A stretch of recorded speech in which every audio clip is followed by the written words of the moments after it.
छोटा सा शहर है अमेरिका में कहीं। धूप तप रही है, सड़कें सुनसान है, मुश्किलों भरा वक्त है। इस शहर का हर कोई कर्ज में डूबा है और उधार पर जी रहा है। ऐसी गंभीर हालातों में एक दिन एक अमीर पर्यटक इस छोटे से शहर से गुजरता है और फ्रेश होने के लिए रास्ते में किसी एक होटल पर अपनी गाड़ी रुकाया। डेस्क पर $100 का नोट थमाता है। मैं कमरे देखना चाहता हूँ, अगर मुझे पसंद आते हैं या नहीं, अच्छे लगेंगे तो रुकूंगा एक दिन। जैसे ही मेहमान ऊपर कमरे देखने जाता है, मालिक जल्दी से $100 उठाकर बगल वाले किराने की दुकान पर अपना कर्ज चुकाने के लिए दौड़ पड़ता है। किराने दुकान का मालिक वो $100 की नोट लेकर सड़क के कुछ दरवाजे आगे अपने मकान मालिक का बकाया चुकाने के लिए जाता है। मकान मालिक खुशी से $100 लेकर जाता है सुतार को खिड़कियों की मरम्मत का उधार चुकाने के लिए। सुतार $100 लेकर वहाँ की वैश्या के पास जाता है उसकी उधारी चुकाने के लिए, जो इस तंगी की जमाने में खुद मुश्किलों से गुजर रही थी और अपनी सेवाएं तक उधार पर दी। पैसे मिलते ही वो होटल की ओर निकल पड़ी और होटल मालिक को पैसे देकर रूम का बचा हिसाब चुकाई, $100 टेबल पर रखकर। अब हमारा तुम्हारा हिसाब चुकता है ना।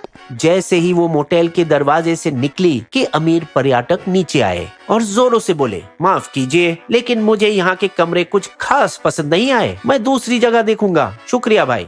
$100 जो वो काउंटर पर ऊपर जाने से पहले रखे थे, उसे लगा वो अभी भी वैसे ही पड़ा था। उसने अपने पैसे उठाए और वापस अपनी गाड़ी की ओर चलता बना। गौर कीजिए, इस कहानी में न तो कुछ किसी ने बनाया और न ही किसी ने कुछ कमाई की, पर फिर भी पूरा शहर कर्ज के गड्ढे से बाहर हुआ। बढ़िया कहानी है ना। वैसे इस दिलचस्प उदाहरण से बहुत कुछ सीखने मिलता है। सबसे पहले, इस लेन देन से किसी की कुल संपत्ति में कोई बदलाव नहीं आया, न तो कोई अमीर हुआ और न ही गरीब। कहानी की शुरुआत में प्रत्येक व्यक्ति पर $100 का कर्ज था, लेकिन हर एक के पास $100 की लेनी भी थी, खाता बराबर था।